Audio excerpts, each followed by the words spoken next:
Hello hello la communauté, j'espère que vous vous portez bien. Aujourd'hui je vous retrouve pour une nouvelle vidéo, un nouveau partage, un partage un peu plus intime comme j'ai l'habitude de faire ces temps-ci de temps en temps parce que j'en ressens le besoin et l'envie. Et je pense que ça peut vous toucher, vous éclairer, que ça peut vous inspirer, oui, que ça peut vous provoquer de l'émotion par rapport à ce que vous vivez. Parce qu'on est tous interconnectés et qu'on peut vivre des situations quelquefois qui sont similaires, ou du moins traverser des émotions qui nous touchent plus particulièrement à certaines périodes de nos vies. Puisque on se construit de nos expériences et de notre passé, et tout est en interrelation et interconnecté. Et je pense que on s'en rend tous compte à un moment donné de notre vie. En tout cas, je suis ravie de vous retrouver et puis je vous remercie d'être là, de vous abonner, de regarder mes vidéos, d'apprécier ce que je vous apporte, ce que je vous partage de mes passions et de qui je suis. Si ça vous intéresse, je vais vous en parler parce que ça peut vous parler par rapport de ce que je ressens au niveau énergétique en ce moment. D'ailleurs, j'ai publié une publication sur ma page Facebook qui est, je l'ai j'ai notifié sur la chaîne YouTube, ma page Facebook, c'est Welcome dans le monde des énergies et de la cartomancie. N'hésitez pas à aller faire un tour si le cœur vous en dit. Je poste des tirages et des publications, des écritures, des inspirations écrites, des canalisations par rapport à des méditations, de ce que je ressens des énergies par rapport à mes ressentis médiumniques. Des tirages aussi intemporels, des tirages de cartes intemporels et intuitifs. Donc toutes sortes de choses, c'est un petit peu plus mélangé on va dire sur ma page Facebook.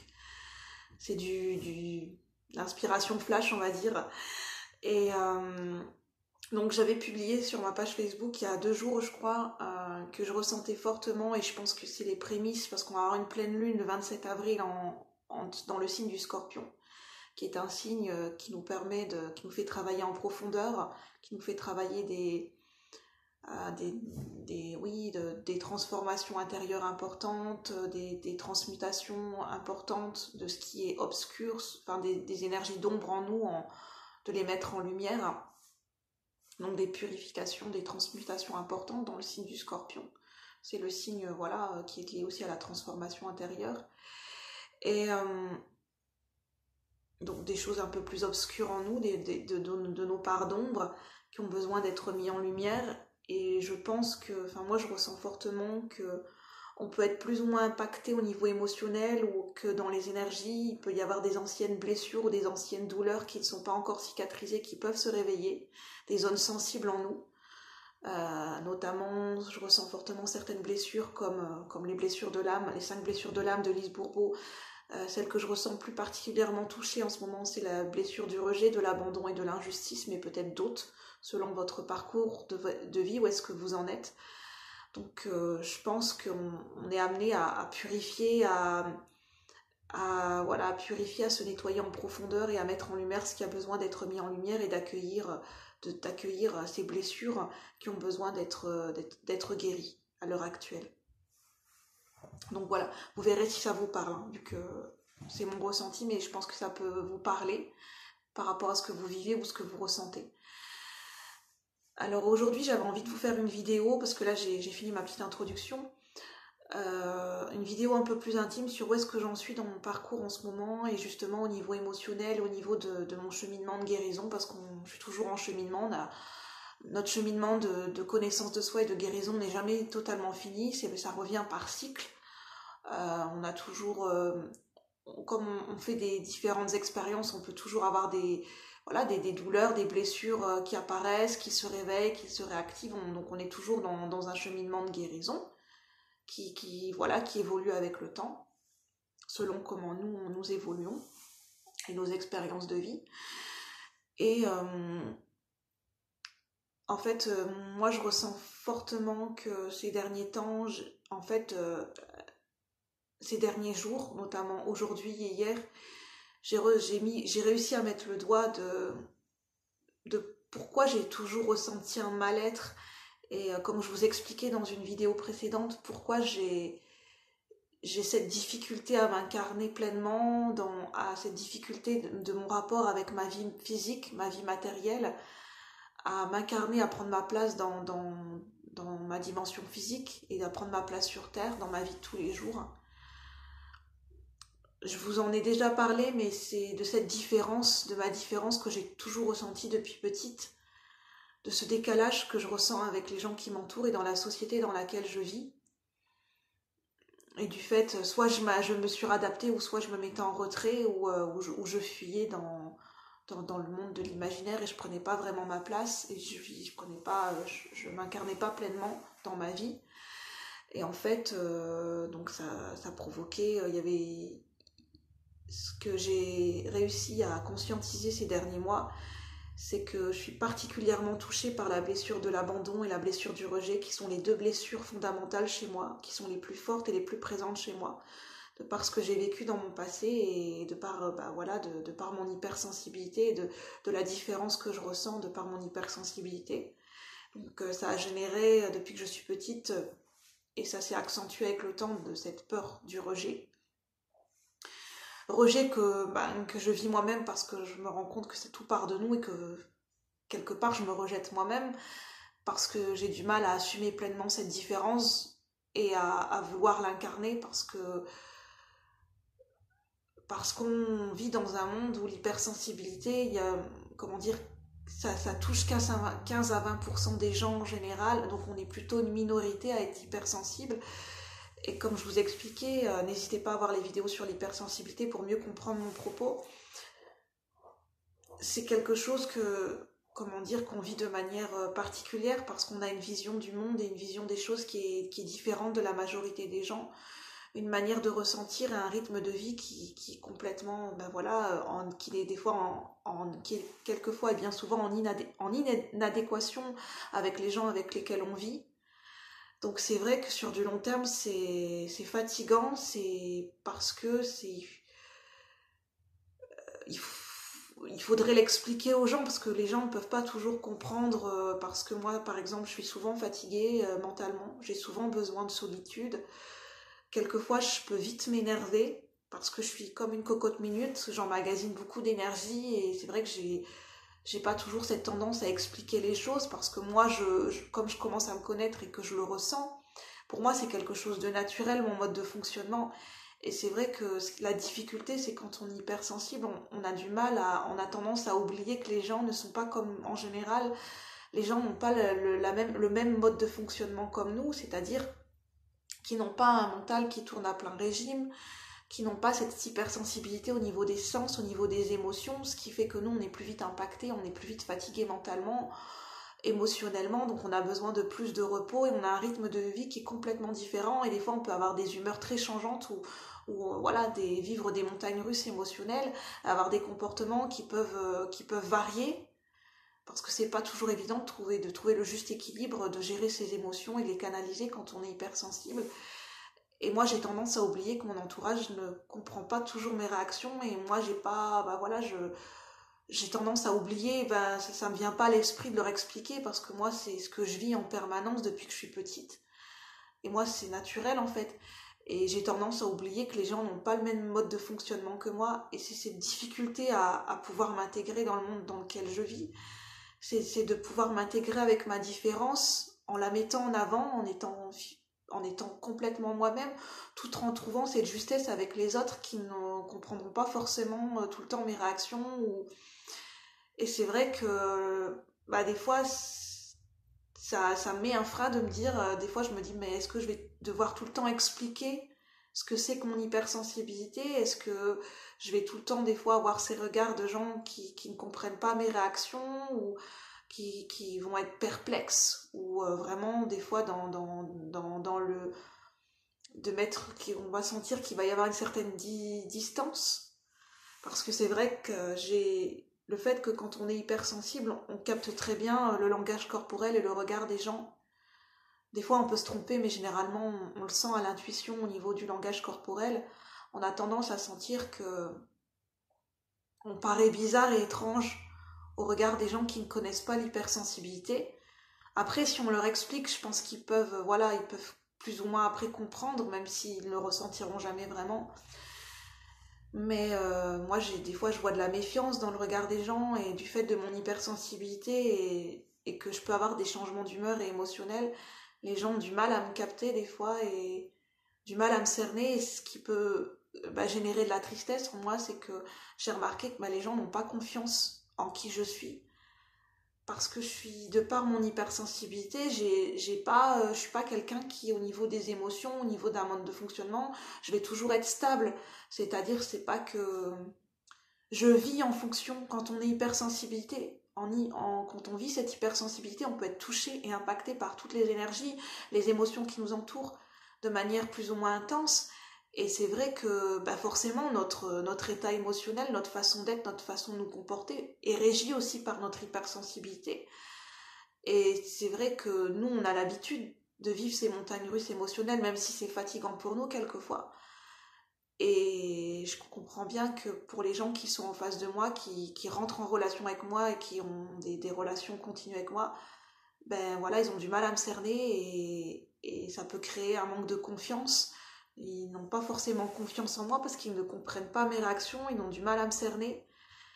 Et moi, en étant hypersensible, c'est pas toujours évident de leur expliquer ce que je ressens, ce que je perçois, parce que quand on est hypersensible, ça passe tout par les ressentis et les émotions, et des fois, ces émotions, ces ressentis, ces énergies qu'on emmagasine, c'est pas des choses qu'on peut expliquer avec les mots, c'est des choses qu'on ressent profondément et qui ne sont pas forcément facilement juste explicables aux gens qui nous entourent.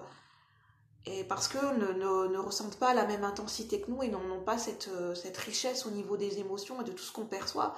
Parce qu'au niveau de l'hypersensibilité, on perçoit un maximum de choses.